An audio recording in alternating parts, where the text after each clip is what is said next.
This is Liesl Pretorius, Legal Advisor to Freedom of Religion South Africa, commonly known as 4SA.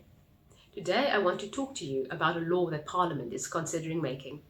The Parliament of South Africa is considering the Prevention and Combating of Hate Crimes and Hate Speech Bill. The bill proposes criminalising expressions it deems to be hate speech. For this crime, the bill imposes a jail sentence of up to 8 years.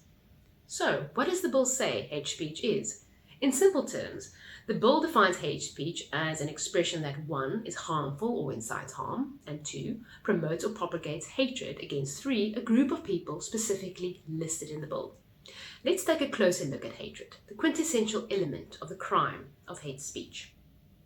It is perplexing that despite clear guidance from the Constitutional Court, hatred, the quintessential element of the crime of hate speech in the proposed hate crimes and hate speech bill, is not defined.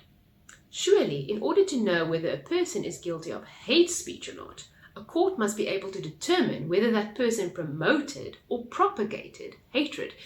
In the Kwalani judgment of 2021, which is South Africa's preeminent piece of case law on hate speech, albeit from a civil, not criminal perspective, the Constitutional Court relied on Canadian case law, which provided a definition for hatred, describing it as strong and deep felt emotions of detestation, calumny, and vilification, and as the most severe and deeply felt form of opprobrium, and as an emotion that, if exercised against members of an identifiable group, implies that those individuals are to be despised, scorned, denied respect, and made subject to ill treatment on the basis of group affiliation, and that to promote hatred is to instill detestation, enmity, ill will, and malevolence in another.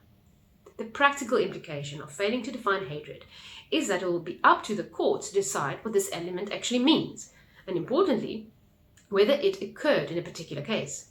Hate speech cases will typically be heard by magistrates' courts.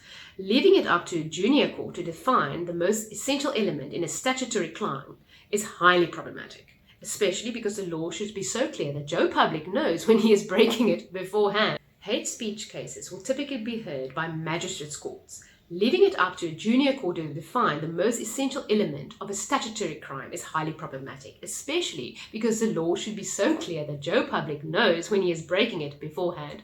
Failing to define the quintessential element of a criminal offence, which precludes the citizens of South Africa from knowing whether they are committing a crime or not, is simply not rational, and it's patently unfair. As such, 4SA is convinced that the bill can and must be improved by providing a definition for hatred. The bill is currently being considered by Parliament's Second House, the National Council of Promises, and it will be open for public comment soon.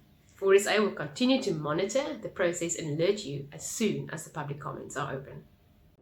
Good day, this is Daniela Ellerbeck, the Legal Advisor to Freedom of Religion South Africa. Remember to like and share this video, and then click on the subscribe button to make sure you never miss our video updates on vital religious freedom issues.